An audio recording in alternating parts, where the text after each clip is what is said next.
Terus mau apa itu? Maka itu kita harus bertobat. Amin. Nah, jadi menyalahkan orang lain stop hari ini. Betul? Menyalahkan diri sendiri itu juga salah. Yang betul bagaimana? Yang betul adalah hidup ini harus mentaati Tuhan. Oke. Hari ini kita akan belajar tentang hal itu. Siap ya? Kenapa ada gangguan? Oh, enggak ya. Siap belajar akan hal ini? Supaya mulai hari ini kita tidak mudah nyalakan orang lain, kita tidak mudah melihat salahnya orang juga, tapi kita belajar untuk melihat ke diri kita. Sebelum kita belajar, sebelum kita suka menyalahkan dan melihat salahnya orang lain dalam hidup ini. Nah, maka itu Tuhan Yesus pernah berkata di Matius 5. Ya, perhatikan baik-baik. Tolong saudara catat ya, adik-adik juga, anak-anak semua. Rajin-rajinlah membaca, merenungkan dan menghidupi 3 pasal saja dalam Alkitab, yaitu Matius 5, Matius 6 dan Matius 7. Matius berapa? 5, 6, 7. 3 pasal itu saja. Percayalah, kalau saudara dan saya, baik hamba-hamba Tuhan, pelayan Tuhan, jemaat, murid Yesus semuanya dikuasai oleh Matius 5, Matius 6 dan Matius 7. Percayalah saudara, hidup ini akan luar biasa dan itu pasti akan mencerminkan kemuliaan Tuhan. Maka saya radikal betul dalam hal ini. Kalau sampai ada murid Yesus yang mengaku orang Kristen, aktif melayani, tapi kok banyak hal yang nggak benar dalam hidupnya, jawabannya cuma di sini. Berarti saudara itu belum dikuasai oleh Matius 5, Matius 6, Matius 7. Jadi 3 pasal dari Injil Matius itu merupakan pola, merupakan model, merupakan contoh hidup yang benar dari murid Yesus. Jadi tiap hari sudah baca 3 pasal itu, renungkan sampai saudara bukan jadi bosan, tidak, sampai 3 pasal itu menguasai cara kita berpikir, menguasai cara kita melihat sesuatu, menguasai cara kita mendengar sesuatu, menguasai seluruh isi hati kita, menguasai mulut kita untuk berkata. Serius, Matius 5, Matius 6, Matius 7 itu sungguh pasal yang mengagumkan. Nggak usah sekolah Alkitab untuk mengerti itu. Dan percayalah, kalau saudara dikuasai oleh 3 pasal itu, orang akan melihat Yesus lewat hidup kita.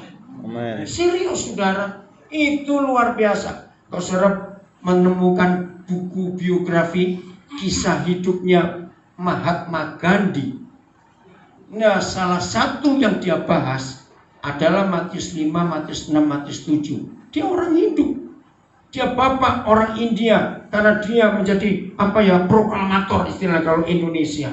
Dan dia menyadari betapa dahsyatnya kalau semua kehidupan, dia nggak berkata cuma orang Kristen, semua manusia itu menghidupi Matius 5, Matius 6, Matius 7. Bayangkan seorang tokoh, seorang negarawan, proklamator bagi India, negara besar itu nomor 2 di dunia, bisa kagum kepada Matius 5, Matius 6, Matius 7. Kan celaka kalau kita yang punya firman itu tidak hidup dikuasai oleh 3 pasal itu. Betul? Nah, salah satu ayat dari 3 pasal itu Tuhan Yesus berkata begini. Kenapa kamu bisa melihat selumbar? Ya, yang bagian kayu, tahu selumbar itu potongan kecil dari kayu apa? Ampas kayu. Ya, kecil ya. Kalau kita nggak lihat dekat ini, kita nggak akan lihat.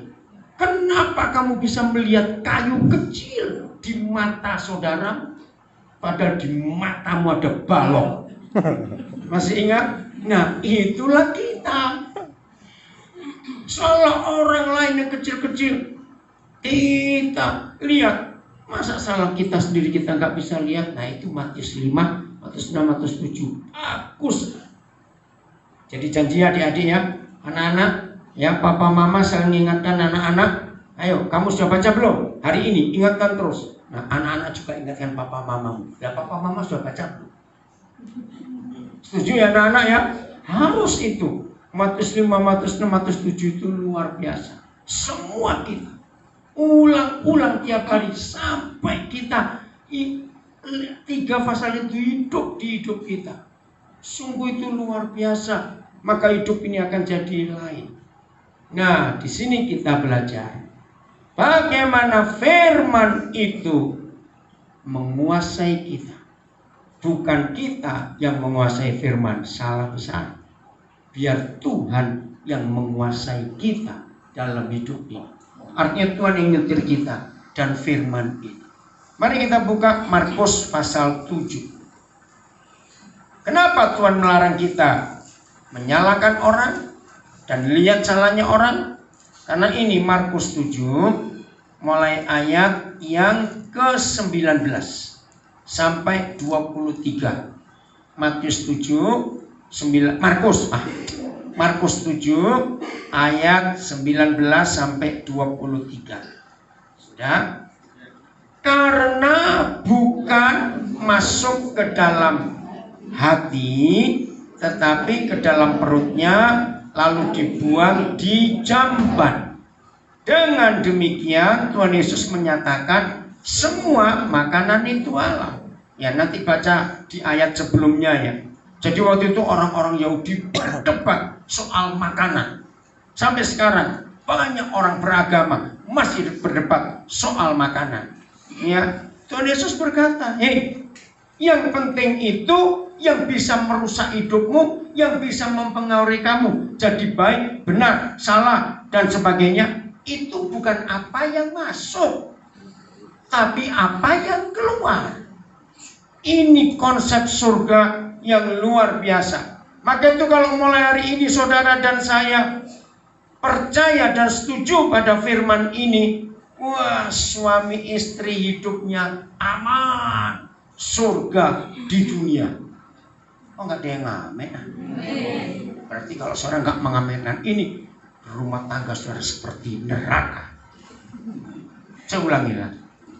Kalau suami istri menghidupi firman ini, bahwa yang menajiskan pernikahan kita, yang mengotori rumah tangga kita, bukan apa yang masuk, tapi apa yang keluar, maka suami istri hidupnya pasti aman. Amin, pasti damai. Karena suami istri nggak pinter lihat salah pasangannya saja, tapi selalu melihat apa yang kurang di diri kita. Ayat 20 katanya lagi, apa yang keluar dari seseorang, yang keluar dari seseorang. Seseorang itu siapa? Saya. Maka itu jangan cuma lihat salahnya orang lain, lihat kesalahan diri sendiri. Ya, begini kata Tuhan, itulah yang apa? Menajiskannya. Sebab dari dalam, dari hati. Jangan bilang hati orang, hati saya gitu. Dari mana? Dari hati saya. Keluar apa? Satu. Pelan-pelan. Kita mau hitung. Ya, satu keluar apa? Segalanya ini yang penting. Artinya segala itu apa? Semua. Luar biasa. Jadi semua kata ditambah kata segala. Satu, dari hati kita keluar segala apa? Pikiran jahat. Segala percabulan. 2. Segala pencurian. 3. Segala pembunuhan. 4. Segala perzinahan. 5. Segala keserakahan. 6. Segala kejahatan. 7. Segala kelicikan. 8. Segala hawa nafsu. 9. Segala iri hati. 10. Segala hujat. 11. Segala kesombongan. 12. 13. Segala kebohongan. Banyak sekali isi hati kita ini. Ini barang bagus atau barang jelek? Jelek semuanya. Nah, itu isi hati kita. Nah, 13 macam yang jahat ini harus kita keluarkan. Maka itu Tuhan Yesus berkata, bukan yang dari luar yang masuk. Contoh begini, maaf, ada orang terlibat judi. Tidak boleh berkata itu gara-gara dia aku sampai bisa ikut judi begini. Salah atau betul kalimat itu? Salah atau betul? Salah. Nah, enggak apa-apa. Ada yang jawab betul, kita perlu belajar. Salah. Nah, ini gara-gara dia itu saya sampai mabuk seperti ini. Salah atau betul? Salah. Coba kalau kamu nggak begitu, aku ini nggak marah. Saya nggak suami istri bilang begitu. Bertobat. Cobalah kamu tuh jangan banyak ngomong. Aku nggak ribut. Nah, nyuruh orang nggak banyak ngomong, dianya ribut sendiri. Loh, berarti dia lupa atau ingat? Lupa. Kalau dia juga suka ribut. Hari ini kita harus belajar betul. Jangan lagi menyalahkan orang lain karena hal apa saja. Ternyata semua gara-gara diri sendiri yang dari dalam. Nah, ada pencurian nggak? Tadi ada pencurian tidak? Segala, jangan lupa segala. Begini ya. Kalau di hati orang itu tidak ada segala macam pencurian, kalau nggak ada, lagi jalan, sepi, wih ada uang merah, berapa itu? Wih, tertawa semua uang merah, berapa itu uang merah? 100.000. Oke? Terus lihat, berapa lembar itu? Wih, banyak. Nah, kalau orang nggak ada segala pencurian di hatinya, maka dia nggak akan tolak-toleh. Ada orang nggak ya? Ada orang. Terus pura-pura kakinya digeser. Maksudnya, ini kok tertawa semua kan? Ngerti? Malu. Nah, kalau orang itu di hatinya nggak ada pencurian, lihat uang sebanyak itu, nggak ada niat untuk ngambil. Amin. Dia ambil, dia akan cari security atau satpam yang deket-deket situ. Atau dia akan ketuk rumah orang. Tolong ya, ini ada orang yang punya uang jatuh. Aduh, kasihan betul orang ini. Mau belanja apa ini? Orang itu kalau hatinya nggak ada pencurian, pasti mikir yang bagus. Jangan-jangan mau beli obat ini. Aduh, tapi di mana? Siapa tahu? Nggak ada yang ngerti. Titip ya, kalau ada. Nah, tapi ada temannya bilang, belum tentu dia kasih. Ambil aja, tuh nggak tahu juga. Kamu mau nyuruh. Ayo. Kok tertawa juga sih saya ngomong begini? Aduh, Tuhan ampuni kami. Nah, itulah manusia. Tapi kalau orang itu di hatinya ada segala macam pencurian, lihat uang 1.000 rupiah saja, pasti diapakan?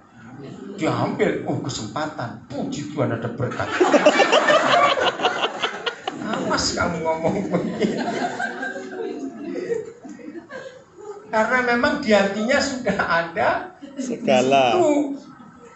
Nah, kalau begini, begitu orang itu ambil yang warna merah berapa lembar tadi, lalu disalahkan, kenapa kamu ambil? Itu bukan uangmu. Pasti jawabannya begini, loh yang salah bukan saya. Kenapa dia simpan uang tidak hati-hati? Malah nyalakan orang lagi. Ada nggak orang yang seperti itu? Banyak. Nah, karena di hatinya ada segala pencurian. Ayo, tadi malam siapa ngikuti obrolan malam? Awas ya, orang labirin terlalu betul. Nah, berarti nggak ada yang ngikut ini semua. Yang di Menara juga nggak ikut. Tiduran. Awas ya. Alasan. Orang nabiri berdosa itu. Junior, kamu ikut nggak tadi malam? Obrolan malam, tidur lagi. Awas. Awas, ini ada penyiarnya di sini nih. Nah, tadi malam kami diskusi tentang nganggur itu berdosa. Begitu temanya? Oh, banyak, nganggur itu banyak. Nah, kita ngomong soal jadi kamu nggak dengar juga tadi malam? Jada nggak dengar juga? Nonton bola, awas. Oke. Nah, setelah belajarlah firman itu. Saja tidur jam 2 akhirnya. Karena masih ada konseling. Aduh, panjang sekali cerita soal berapa masalah. Ya, jadi rata-rata malam itu paling sini jam 2. Tadi bagus sudah bangun pagi-pagi. Karena di gereja di Bali minta rekaman, saya khotbah. Aduh, jadi bayangkan sibuk sekali. Hari ini saya mesti ngajar 4 kali lagi. Ya, nanti sore jam 5 di Kalipopo, lalu jam 7 ada gereja Singapura minta saya untuk sharing juga. Jadi bersyukur kepada Tuhan. Brief, ada apa kamu brief? Ini waktu mamanya hamil dia ngidam apa? Ini anak apa? Maafnya nggak cuma tanya. Oke, enggak. Ya udah, sudah. Kau saya nolak sini semua. Oke ya, saya lanjutkan ini. Nah, Daud masih ingat karena tadi malam kami bahas ini di obrolan malam. Coba dengarkan.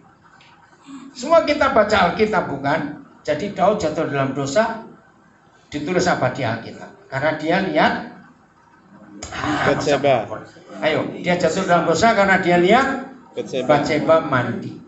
Nah, ini kita belajar fakta. Masalahnya bukan lihat orang mandi. Masalahnya di hati Raja Daud masih ada segala bentuk perzinahan itu. Maaf, jangan tersinggung. Orang yang di hatinya ada segala macam perzinahan, maaf ya. Ayo kita mengaku, ayo masing-masing kita jujur, kita tetap masih manusia. Jangan jadi malaikat, nanti menakutkan. Tetap manusia saja. Nah, manusia yang di dalam hatinya masih ada segala macam perzinahan. Maaf ya, kalau saudara setuju, ngomong yang kenceng, betul gitu ya. Orang yang dalam hatinya ada segala macam perzinahan, itu nggak perlu ngelihat orang mandi. Ngelihat tembok aja bisa macam-macam. Coba betul atau tidak? Betul. Loh, ya tertawa dulu. Iya atau tidak? Ini masalahnya. Maka itu betul yang Tuhan Yesus katakan. Ini bukan karena dari luar. Memang di hati kita ini belum beres. Jadi jangan suka menyalahkan orang. Aku ini marah itu gara-gara kamu. Aku ini jatuh dalam dosa ini gara-gara kamu. Tidak. Semua karena dari dalam hati. Maaf, jangan tersinggung ya, saya cuma ngomong. Gak usah diikuti, enggak apa. Kalau di hati Raja Daud tidak ada segala macam perzinahan, walaupun dia lihat 100 orang perempuan mandi bareng-bareng, maka Daud gak akan terpengaruh. Karena buat pikirannya sekelebat, atau kata sekelebat itu ya, betul? Wih, sapi mandi semua.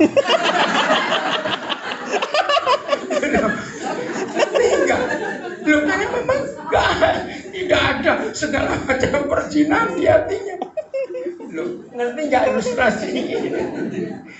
Maka itu saudara ini ya. Jadi maka itu firman ini luar biasa. Amin. Jadi kalau saudara dan saya masih bisa jatuh dalam dosa, bentuk apa saja dari yang 13 itu tadi. Karena apa? Di dalam hati kita ada itu, barang-barang itu. Setuju enggak? Nah, kalau kita hidup seperti ini, saya tanya, kalau kita hidup seperti ini, bakal enggak kita sering jatuh dalam dosa? Hati kita bersihkan. Jawab. Akan kita sering jatuh dalam dosa atau tidak? Tidak loh kalau kita bersihkan kok. Nah, kalau kita bersihkan dari 13 itu, tidak. Jadi hari ini suami istri yang masih tukang ribut, ada nggak? Banyak. Nggak ada. Kita raja banyak ya. Di sini enggak. Ini Pak Gembala ngomong ini. Jadi suami istri masih tukang ribut, itu memang hatinya belum beres. Kalau dalam hati suami, dalam hati istri tidak ada suka ribut-ribut, ya, maka nggak ada pertengkaran, walaupun yang satu cari gara-gara. Betul tidak? Terus saya tanya iya atau tidak? Kenapa? Bertengkar diperlukan 2 orang. Iya, bertengkar itu diperlukan 2 orang. Betul. Kalau cuma satu, oh itu orang gila.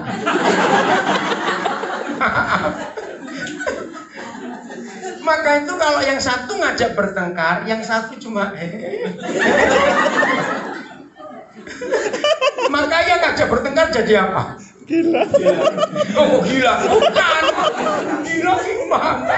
Ikut tertawa. Karena yang satu tidak meladeni. Betul? Ini luar biasa. Ini beberapa hari ini saya baca sebuah tulisan lucu sekali. Ya, ini antara seorang bapak dengan kacoa. Gitu. Nah, ketika bapak ini mau nginjek kacoa itu, ternyata kacoanya bisa ngomong. Dia tanya, hei, kenapa kamu mau bunuh aku? Aku tahu kamu gak suka aku. Tapi sebelum kamu injek aku tanya dulu ya. Kamu kan iri hati kepadaku, ini kacoanya pintar. Loh, kenapa iri hati? Karena istrimu lebih takut aku daripada kamu. Saya tertawa banyak.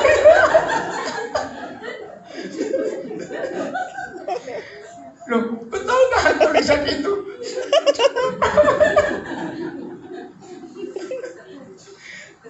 Maka itu suami-suami jadilah kacau.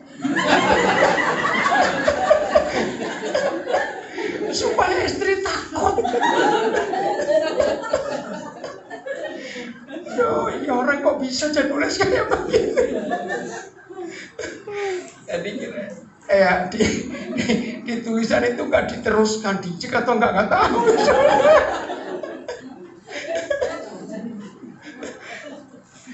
Saudara, maka itu dalam hidup ini udah tertawa dulu, tertawa dulu. Jadi dalam hidup ini apa-apa buatlah jadi buruan. Setuju tidak? Jangan apa-apa ditanggapi serius, cepat mati. Betul, apa-apa itu dibuat enteng gitu loh. Setuju tidak? Amen. Ya, karena Tuhan Yesus sudah menyelesaikan semuanya dalam hidup ini. Amin. Harus air mata saya dulu, karena saudara. Oke, maaf.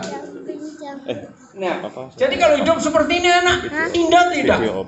Ya, jadi yang besar kita kecilkan, yang kecil kita hapuskan. Yang masih rajin bertengkar. Anak-anak jawab ya, yang kencang supaya papa mamamu dengar. Kalian suka nggak anak-anak kalau lihat papa mamamu tiap hari ribut aja? Ayo jawab, suka tidak? Tidak. Ayo yang lain jawab. Jangan takut. Kalau kamu pulang dimarahin papa mamamu ngomong ke Pak Gembala, supaya papa mamamu dikotbahin lagi. Jadi anak-anak itu nggak suka kalau lihat papa mamanya ribut. Tapi dalam hidup ini pasti ada, betul, yang namanya suami istri. Nah, saya menemukan jawaban. Kalau papa mama mau bertengkar, pilih salah satu dari 3 tempat ini, cepat ya. 1, cari kuburan. Loh, kenapa? Ributlah di situ, yang tinggal nggak dengar. Betul, berteriak-teriak. Kalau nggak dapat kuburan, cari lapangan yang luas. Nah, kalau nggak dapat kuburan, nggak dapat lapangan, ke pantai. Ributlah di situ. Setuju nggak? Supaya lega, terus pulang, berdamai. Ingat ya, Kasihan anak-anak, saudara. Kalau papa mamanya ribut terus, kasihan. Setuju mau berubah mulai hari ini? Jadi semua masalah kita karena apa? Dari dalam. Ayo, karena siapa semua masalah kita hadapi? Dari Dari dalam. dalam hati kita. Masih ada salah satu atau dua atau tiga, saya nggak tahu, dari daftar yang ada di Markus 7 ini tadi. Lihat ayat 23-nya. Ayo baca sama-sama, masih Markus 7 ayat 23. 1, 2, 3.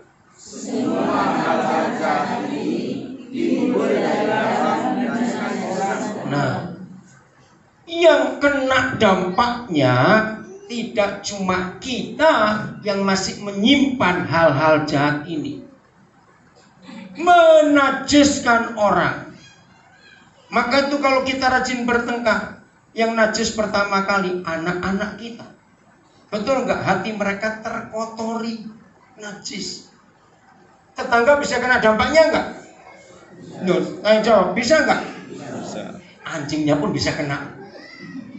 Nggak ada apa-apa ditendang, minggir kamu. Karena lagi emosi. Nggak bisa nendang suaminya, nggak bisa nendang istrinya, nendang anjingnya. Aduh, kasihan anjing. Nah kalau dia bisa ngomong kayak kacoa di tiga rumah. Jadi semua itu karena dari dalam hati kita yang belum beres. Betul? Nah bagaimana cara membersihkan? Kita buka Yohanes 15 ayat 3. Oh, terima kasih Bapak. Terima kasih.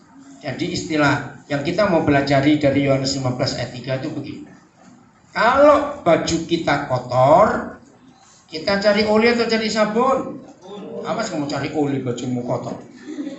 Untuk apa sabunnya? Membersihkan, untuk kita cuci. Nah, mulut yang kotor jangan makan sabun, tahu? Betul? Mulut yang kotor karena hatinya yang kotor. Maka itu mulutnya jadi kotor. Baca sama-sama. 1, 2, 3. Yang tegas, ulang, enggak tegas. 1 Yohanes 15 ayat 3. 1, 2, 3. Kamu memang luar biasa. Jelas sekali firman ini. Kamu memang. Nah, kata memang ini kuncinya. Apa itu kata lain memang? Seharusnya, sewajarnya, sesungguh-sungguhnya sudah bersih. Karena apa? Firman yang Yesus katakan kepada kita. Maka itu tiap kali kita dengar firman Tuhan, kita baca firman Tuhan, ternyata firman itu sabun atau deterjen yang bisa menyucikan hati kita. Amin. Luar biasa. Ilustrasinya begini. Saudara mau minum, ternyata gelas ini kotor, di bawahnya ada endapan.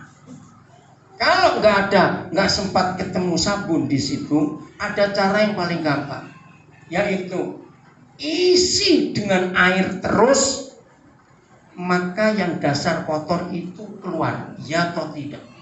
Loh, betul tidak? Nah, seperti itu hidup ini. Hati kita bersih karena firman, diisi firman, terus diisi firman. Dan itu sungguh luar biasa, saudara. Kalau tiap hari firman dan firman. Saya tambahkan lagi. Yeskiel pasal 36, ya. Yeskiel pasal 36. Papa kita luar biasa.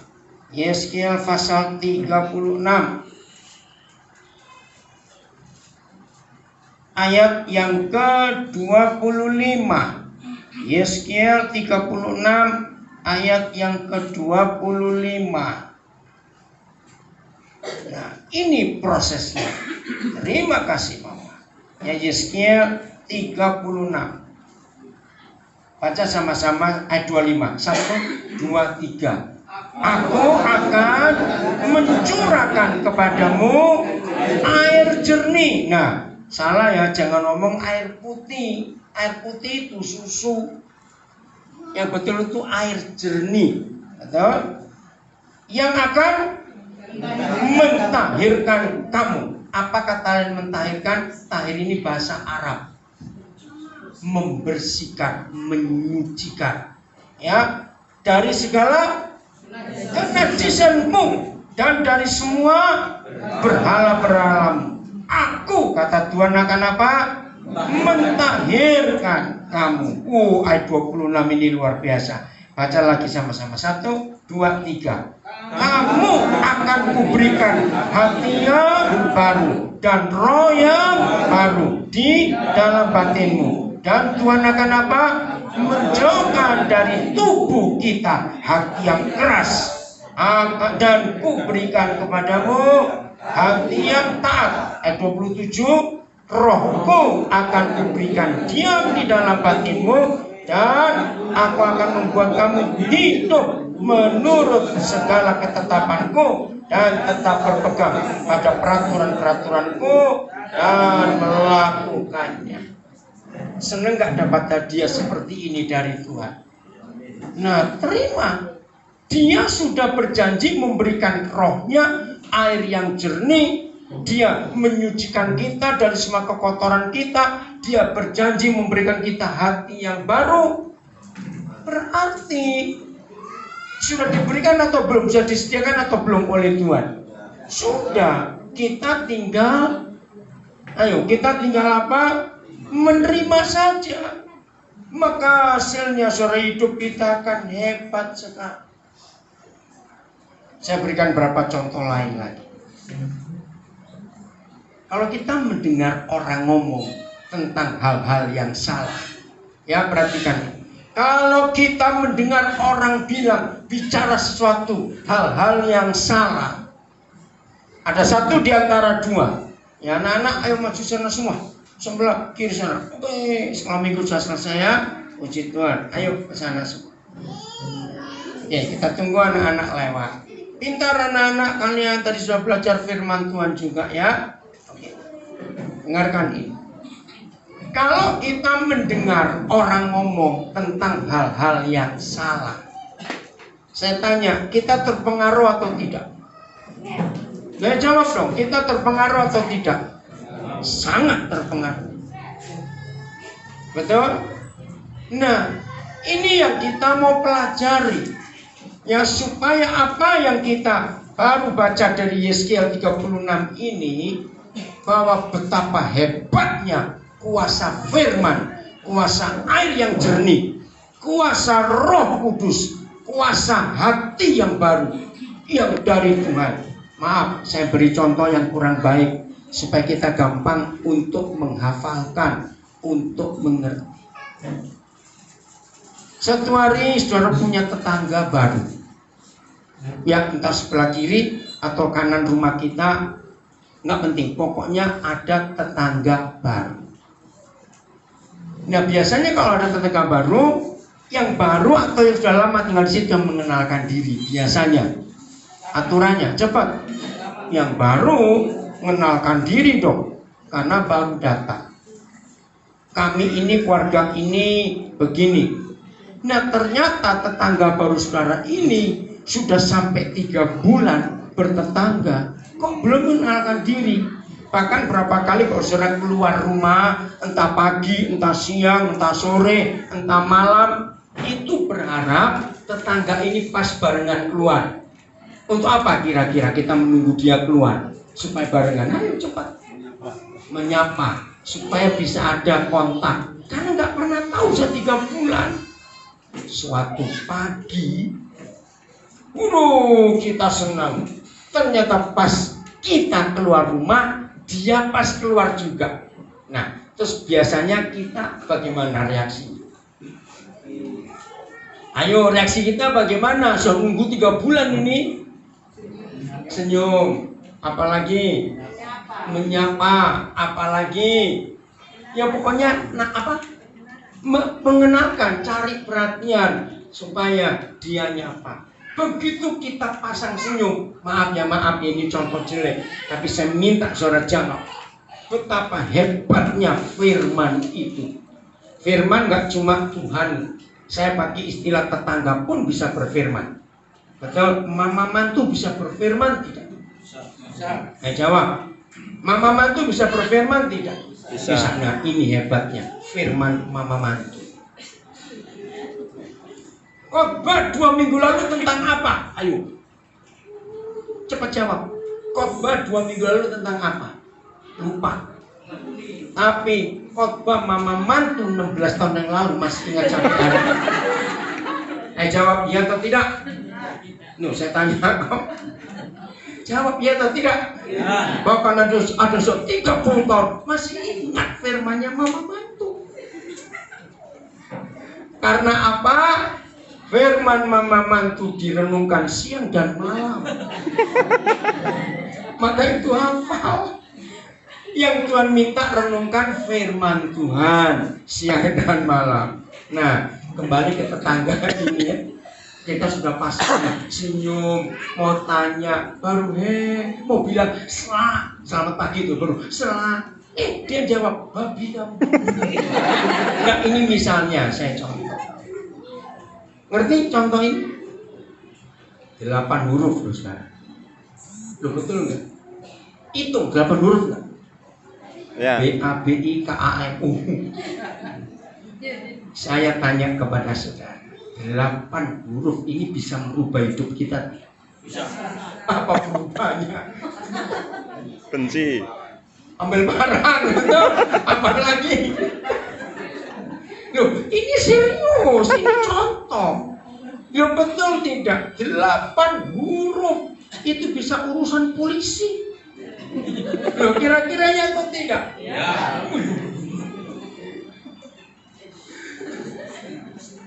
Maka itu mari kita jujur pada diri kita sendiri. Berarti ayo hitung. Nggak sempat lah. Kalau kita dengar khotbah dalam satu ibadah, kalau sempat hitung, itu ada berapa puluh ribu huruf. Ngerti nggak maksud saya?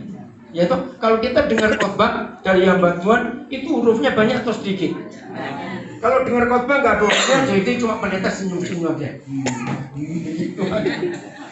Nah, kita ini kalau dengar firman berapa ribu huruf, betul tidak? Nah, pertanyaannya, ada pengaruh tidak? Ada perubahan tidak? Masa yang ngomong 8 huruf aja berubah hidup kita? Ngerti nggak ilustrasi ini? Nah, berarti lebih percaya firman tetangga yang cuma 8 huruf itu daripada firman Tuhan yang bisa menyucikan hati kita. Nah, ini masalah. Walaupun kita sudah baca Yeskiel 36 yang begitu hebat, hebatnya Yeskiel 36. Dia berkata, aku beri kamu air jernih supaya kamu tahir, supaya kamu bersih, gak najis lagi. Aku taruh rohku di dalam batinmu supaya hatimu berubah. Aku beri kamu hati yang baru. Coba bayangkan, Tuhan sudah seperti itu kepada kita. Bisa nggak hidup kita berubah seketika? Walaupun kita dengar firman seperti itu, coba jawab. Bisa nggak berubah seketika? Belum tentu. Kok bisa enak aja buktinya. Coba dengar khotbah berkali-kali belum berubah-berubah kok Betul? Berarti masalahnya, nah, 8 huruf kita terima sepenuh hati. Betul? Maka itu kita bisa berubah sampai urusan polisi. Yang beribu-ribu huruf kita cuekin, kita nggak ingat lagi. Maka itu saudara, sedih hati Tuhan. Setuju nggak saya ngomong ini? Sedih hati Tuhan karena kita mendengar Dia berfirman, kita baca firman. Aduh, contoh lain, bisa nggak gara-gara SMS orang bertengkar? Bisa. Ternyata dia salah kirim lagi, aduh. Nah, yang malu siapa akhirnya? Yang malu siapa? Salah kirim. Nah, itu contoh. Baca SMS yang cuma berapa huruf saja. Masa baca SMS 1000 huruf kita baca semua capek? SMS yang cuma berapa huruf saja bisa merubah hidup. Masa Alkitab firman Tuhan yang berkuasa ini nggak bisa berubah hidup kita? Ini pertanyaan penting. Apa yang kita terima dari firman ini sebesar apa? Ayo betul-betul hari ini saudara kita mengambil keputusan untuk menerima firman ini. Lebih daripada kita menerima SMS, baca WhatsApp, baca sosial media, omongan siapa saja, kita harus saring dalam hidup ini. Amin. Supaya kita tidak berdosa kepada Tuhan. Saya baca lagi Mazmur 119 ya, ayat yang ke-7. Mazmur 119 ayat yang ke-7. Tuh, terima kasih Bapa, Engkau memberikan firman kepada kami untuk kami hidup benar dan berkenan kepada Bapa di surga. Mazmur 119 ayat yang ke-7. Oh maaf, ayat 7, ayat 9 dulu ya, ayat 9. Mazmur 119 ayat yang ke-9. Kita baca sama-sama. 1, 2, 3.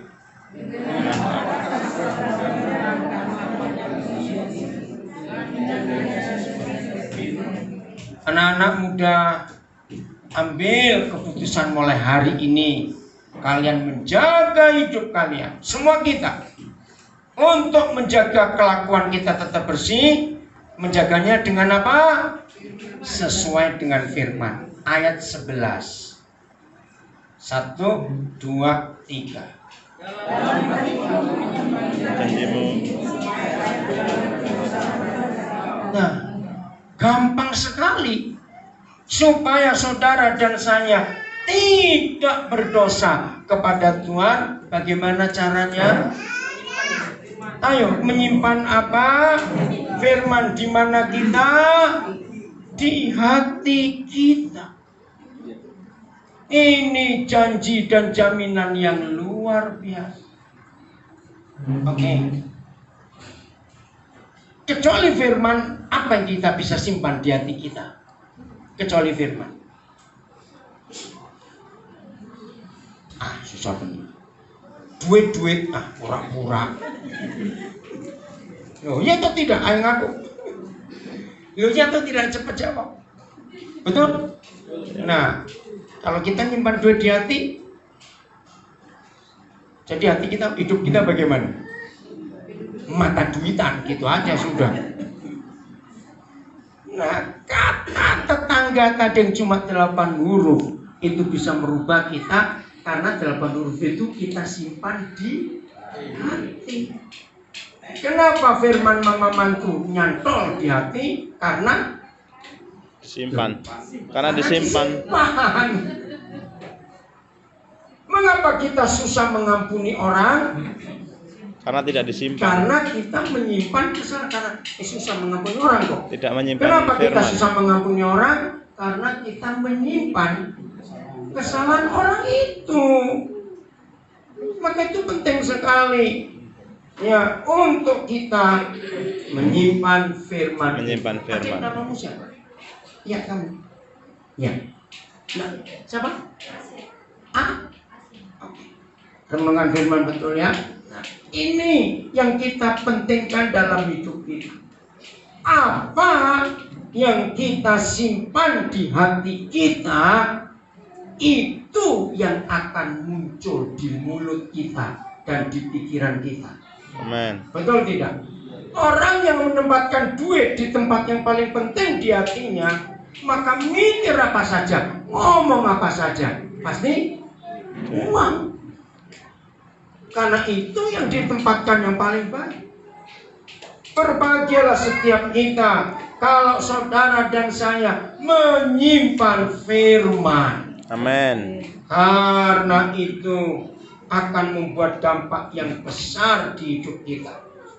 Bagian yang terakhir, Mazmur 1. Mazmur 1. Ya. Junior, kamu nggak baca Alkitab kan? HP modal Alkitab tidak? Ayo, belajar kamu. Dari tadi Papa lihat kamu tidak buka Alkitab. Ayo, yang lain buka Alkitab. Mazmur 1. Ya, ayat 2 saya baca dulu. Mazmur 1 ayat 2 dan 3. Papa, biarlah firman ini mempengaruhi kami mulai hari ini. Amin. Semuanya lihat Mazmur 1 ayat 2 dan 3. Sudah? Ayat 2, 1, 2, 3. Tetapi yang kesukaannya ialah Taurat Tuhan dan yang merenungkan Taurat atau firman itu kapan dan kapan? Siang dan malam. Sampai ayat 2. Setelah kita dengar firman ini semua, supaya 13 hal jahat itu tidak ada lagi di hati kita. Bagaimana cara menyucikan tadi? Yohanes 15 ayat 3. Kamu memang sudah bersih karena firman yang kukatakan kepadamu. Yesaya 36 kita sudah baca juga. Nah, Mazmur 119 sudah kita baca. Ini ayatnya. Tetapi yang kesukaannya ialah firman Tuhan kita. Maaf saya tanya, ada nggak orang hobinya kulaan gosip? Aduh kok kulaan nggak enak betul. Kata lain kulaan itu apa? Bukan juragan, bukan beli. Ya mau jual lagi. Apa? Lambe kurang. Oke saya tanya, maaf. Jadi ada nggak orang Kristen yang hobinya kulaan gosip? Saya tanya ada tidak? Banyak. Ya. Jadi kalau nggak ada telepon, nggak ada SMS, nggak ada WA, saya cari mana itu orangnya? Ada cerita lagi dong, itu enak orangnya. Nah dia suka kulaan gosip.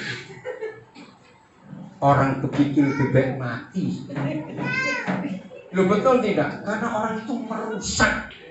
Betul, orang yang suka kulaan gosip itu menajiskan banyak orang. Betul atau salah kalimat ini? Orang yang mulutnya ember, aduh. Betul, itu buat kekacauan di mana-mana. Hati-hati. Maka itu yang merenungkan firman dan kesukaannya ialah firman. Lihat ayat 3. Orang itu seperti apa? 1, 2, 3. Iya. Yang kuat dong. Seperti pohon di tepi aliran air yang menghasilkan buahnya pada musimnya, yang tidak layu daunnya. Apa saja yang diperbuatnya pasti berhasil. Bayangkan ini hasilnya. Kalau kita suka apa? Merenungkan. Firman, merenungkan. Nah, kata merenungkan ini artinya menyimpan. Ya, saya terangkan lagi. Kenapa firman Mama Mantu bisa dihafal bertahun-tahun? Karena firman Mama Mantu disimpan di hatinya dan direnungkan siang dan malam. Apa arti kata direnungkan? Diulang lagi. Terus kalau ketemu orang diperkatakan firman Mama Mantu tadi. Kamu tahu nggak Mama mertua aku ngomong apa? 1 jam ketemu orang lain lagi. Kamu tahu nggak Mama Mantu ngomong apa? Kamu pengen tahu nggak? Kamu pengen tahu ceritakan. Ada nggak orang seperti itu? Banyak lagi. Maka itu firman tetangga yang cuma 8 huruf bisa berdampak besar di hidup kita karena kita simpan di hati dan kita ulang-ulang, kita renungkan. Saudara, ngeri kalau kita salah menyimpan sesuatu dalam hidup kita. Maka itu firman ini Mazmur 1 ini luar biasa. Ayo ambil keputusan mulai hari ini. Tidak ada yang lain yang kita simpan kecuali firman. Amin. Maka itu saya ulangi lagi, walaupun kita sudah terima janji Yesaya 36 tadi. tapi tetap yang menentukan adalah siapa? Diri sendiri. Mau berubah tidak? Buang dan keluarkan dari hati kita semua firman orang, buang. Betul? Beri tempat yang terbaik firman Tuhan saja di hidup kita masing-masing, bukan yang lain-lain lagi. Wow, betapa indahnya kalau hidup kita seperti ini. Jadi semuanya adalah Tuhan, firman-Nya, dan Tuhan tidak ingin yang lain. Maka itu caranya ngecek. Anak-anak muda, awas kamu. Ya. Ada nggak orang pagi-pagi bangun begitu melek HP mana? Oh, ada tidak? Saya tanya Pak. Nah, itu salah. Berarti saudara lebih suka dengar firman sosmed atau firman Tuhan? Nah, itu dia. Kalau pagi-pagi kita bangun langsung merenungkan firman, cari firman dulu, nggak yang lain. Hari itu dan seterusnya hidup kita akan luar biasa. Amin. Ada nggak orang bangun pagi kopi mana kopi? Ada tidak? Nah, biasanya bapak atau ibu? Awas ya bapak-bapak. Nah, kalau besok suami begitu, bilang, Pak, ingat khotbah kemarin, cari firman, jangan kopi dulu, begitu. Setuju, ibu-ibu? Setuju. Awas bapak-bapak marah-marah nggak dibuatkan kopi. Cari firman, pagi-pagi itu firman duluan. Wah, pokoknya kalau firman duluan hidup ini luar biasa. Amin. Amin. Bahagia sekali, indah sekali, menyenangkan, luar biasa. Amin. Percaya kalau firman menguasai kita, hidup kita jadi luar biasa. Amin. Oh, dahsyat sekali firman Tuhan itu. Jadi ini keputusan kita, supaya sumber air hidup seperti nama gereja ini. Kalau hati kita tetap bersih, sumbernya terus bersih, maka yang keluar air bersih. Kalau sumbernya kotor, yang keluar air kotor. Comberan, air selokan. Ya, jadi ayo kita ambil keputusan. Supaya lewat kehidupan kita banyak orang disegarkan, banyak orang dihidupkan, banyak orang diberkati, banyak orang dipulihkan hidupnya. Tuhan memberkati kita semuanya. Ambil keputusan ini. Mari kita berdoa.